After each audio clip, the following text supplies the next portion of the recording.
የመጣሁት ይኸውልሽ እኔ ብዙ ነገር አማርጫት እሺ የምትፈልገው ነገር ትንገረኝ አዩን ተዋት ነው ምን ሁን ነው የምትለው ነገር ትበለኝ አረጋለሁ ብያታለሁ እሷ ምንም መልስ የላትም አልፈልግም እዛ ጭራሽ አልኖርም ብላ ሮጣ ከኢትዮጵያ ለቃ ወጣች አስቢ ደግሞ ስሜቷ አላት ትጎዳለች በብዙ ነገር ከብዙ አንግል ምክንያቱም እየደረሰባት የነበረው ያን ዛሬ መጣሁት እንግዲህ በቃ እስከ ዛሬ ቁጭ ብዬ ጠብቄያለሁ አዩ ምርር አድርጋኛለች እና በስነ ስርዓቱ አሁን እኔ ሚስት እንዳለው ሰው እየኖርኩ አይደለም ማለት ነው ገባሽ ባዶ ኦና ቤት ውስጥ እንደምኖር ሰው ቁጠሪ አዩ ምርር አድርጋኛለች ሰልችቶኛል ያው ቪዲዮንም ካያችሁት ያው ብዙ ነግሬያታለሁ በውስጥም በደበድባት ሁሉ አልስተካከልም ብላለች እና አሁን በትክክሉ ቤቴን ቀጥ አድርጋ የምትይዝልኝ ሰው ፈልጋለሁ ፈልጌም አዘጋጅቻለሁ ወስኜም ጨርሻለሁ ማለት ነው ስጠብቅ የነበረው ከትላንት ወዲያ የለቀኩት ቪዲዮ የሱመያን መልሷን አዩን ተወልኝ የምትል ከሆነ የምትመለስ ከሆነ ከሱመያ ጋር ቀጥ ብዬ እኖራለሁ ብዬ ነበር ያሰብኩት እና ያሁኑ እሁድ በሰፊው ያሁኑ እሁድ ማለት ነው በሰፊው የቀለበት ፕሮግራም አለኝ ገባሽ ላሳውቃችሁ የመጣሁት ሱመያ በቃ ተስፋ ቆርጫለሁ የመጨረሻ ነው በቃ ካሁን በኋላ አንድ ቀለበት ያደረኩላትን ያገባዋትን ከሷ ጋር ብቻ መኖር ነው ከሷ ጋር ብቻ አሰላሙ አለይኩም ወራህመቱላሂ ወበረካቱ ድና የተከበራችሁ ውድ ተመልካቾቼ እንደናችሁልኝ እኔ ጋር አልሐምዱሊላህ ሁሉ ሰላም ነው ያው ዛሬ ትንሽ ወደ የሰይድ ንግግር ስለገረመኝ ነው ትንሽ የመጣሁት ማለት ነው እና ሰይድ እንግዲህ ሶስተኛ ሚስት ላገባ ነው ይላል ማለት አልገባኝም ሱማያ እኮ ጧቱንም የጠላችሁ አንተን አይደለም የጠላችሁ ሚስትህን ነው እሷየን ሀዩን ነው አንተ ደግሞ ሀዩን ልፍታልሽ ብለህ ጥያቄን አቀረብክላት ፈታሐልሽ ልፍታልሽ እሷ እኮ ሙስሊም ናት ለምንድን ነው ፍታልኝ ብላ ትላለች እንዳትልም አፋውታው ሀዩን ፍታትና እኔ ልንጣልትህ ነበር የፈለከው አልገባኝም እና አዩን ፍታልኝና ልንጣልህ አትልህም አንተ ሀዩን እውነት ቆርጠህ የምትፈታትና ቆርጠህ የምትዋካ ሆነ አሁንም ወደ ሌላ ሲያካ መሄድ ሚስትህን ነበር ማለት ያለብህ አሁን ግን እያረካ ያለው ምንድነው ሀዩንም ሱማያንም ትቻ ሌላ ሲጋራ ደግሞ እንደገና ሌላ ራስ ምታት ማለት ነው የፊተኞቹን ሁለቱን ሳትዋጣቸው ለማንኛውም አላህ ድረስልህ እስቲ ደግሞ ቀጣውን ከታተል ኢንሻአላህ ማውራ ፈልጊ ሳይሆን እሷ እኔን ለማስጠመድ ያደረገችው እኔን ሰው እንትን ዲሌይ ነው እንጂ መቼም አይቸግራት ግን የማስተላልፍልሽ መልእክት ለበኋላ ሊቸግርሽ ይችላል ለወደፊቱ ይቸግርሻል አሁን ያጨበጨቡልሻል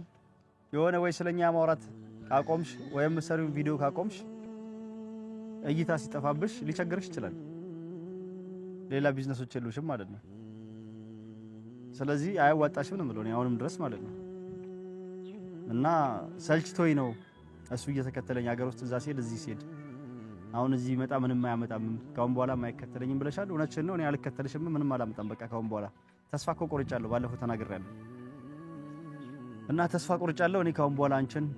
ዞር ብዬ አንቺ ወዳለሽበትም ሀገርም አልመጣም የትኬት እንኳን ብከፊልኝ እኔ ለራሴ አንቺን ፍለጋ ሲዞር ኪሴ ውስጥ ያለውን ብር ጨርሻለሁ ለራሴ አንቺን ፍለጋ ሲዞር ብር ጨርሻለሁ እኔ ራሴ ማለት ነው ከስር ያለው ማለት ነው አሁን ዛሬና እንገናኝ ብትይኝ አልመጣም እኔ ወደ የመን ምክንያቱም እጄ ላይ ብር የለም ጨርሻለሁ ማለት ነው በቃ የትኬት 500 ምናምን ዶላር 400 ምናምን ዶላር እየተከፈለ እና ሰይድ ያው እንግዲህ አንቺን ፍለጋ ሰይድ ብር ጨርሻለሁ ይላል ብርህን ያስጨረሰች ማናት ሀዩ ናት እሷ ለሱማያ ብርህን ብታጠፋስ የምትጎዳብን ነገር ያለ አይመስለኝም ምክንያቱም የሷ ገንዘብ ጭምር እኮ ነው እየጠፋ ያለው 10 አመት ሙሉ ካንተ ጋር አብራ የለፋችበት ማለት ነው እና ግን ደግሞ ህዝ ላይ አንተ ነገሮችን ማስተካከል እየቻልክ ሰይድ ነገሮችን አሁን ላይ እውነት እርግጠኛ ሆኖ ሱማያ እሷን ሀዩ መፍታት ካቻለ ሱማያ ያኔ እሺ ብላ ትመለስ ነበር ነው ብዬ የማስበው እንግዲህ እሷ ፊትም ቢሆን የከበደቻ ሀዩ ጋር የሀዩ ሀረካት ደስ ስላላላት ከሀዩ ጋር መኖር ነው የከበዳት እንጂ ባሏን ጣልታ የልጆቿን አባት ጣልታ አይደለም አሁን ላይ ግን ደግሞ አንተ ያወራህ ያለው ደግሞ ሌላ ነው እና ሰይድ ልብ ግዛ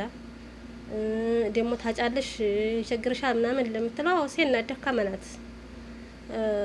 ሊቸግራት ይችላል ግን ደግሞ ገና ይቸግረኛል ብላ ደግሞ ግዴታ ራሷን ችግር ላይ መጣል አለባት ብዬ አላምንም ምክንያቱም ከዚህ ጋር ሀዩ የምታሳየው ሀረካት በጣም ከባድ ነው እና ራሷን አደጋ ላይ መጣል የለባትም። ማንኛውም ሴት የምታደርገውን ነገር ነው ያደረገችው ማለት ነው። አንተ እኮ እሷም ተናግራለች ያኔ ሁለተኛ እሱ የእንጀራ እናት መሆን የምችል እናት እኮ እንዳሸው ብላለች። አንተ መጀመሪያ አስተውለህ መግባት ነበረብህ እንጂ አሁን ላይ ሱማዬ ምን ታርግ? ምንም ማድረግ አትችልም። ምክንያቱም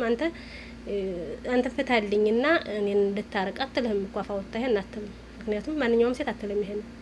ከባድ ነው፣ ሐራምም ነው። እንደገናም ደግሞ እንዴት በሰው ላይ ምስትህን ፍታና እኔን ልምጣ ይባላል? እንዳይባልም እና አጠያይቅህ ራሱ በጣም የሚገርም ነው። አሁን ላይ ሰይድ አስተውል ነው የምለው። አስተውልና ከሚስት ጋር ያለውን ነገር አስተካክል፣ ልጆችህን አሳድግ። እንደዛ ነው የምልክ። እና ውድ ተመልካቾች ላይክ ሼር፣ አረ ሰብስክራይብ አድርጉኝ፣ በአላህ ሰብስክራይብ አድርጉኝ። ላይክ ሼር ሰብስክራይብ በማድረግ አጠናክሩኝ እላችኋለሁ። አዲስ ጀማሪ ነኝ፣ ሰብስክራይብ አድርጉኝ።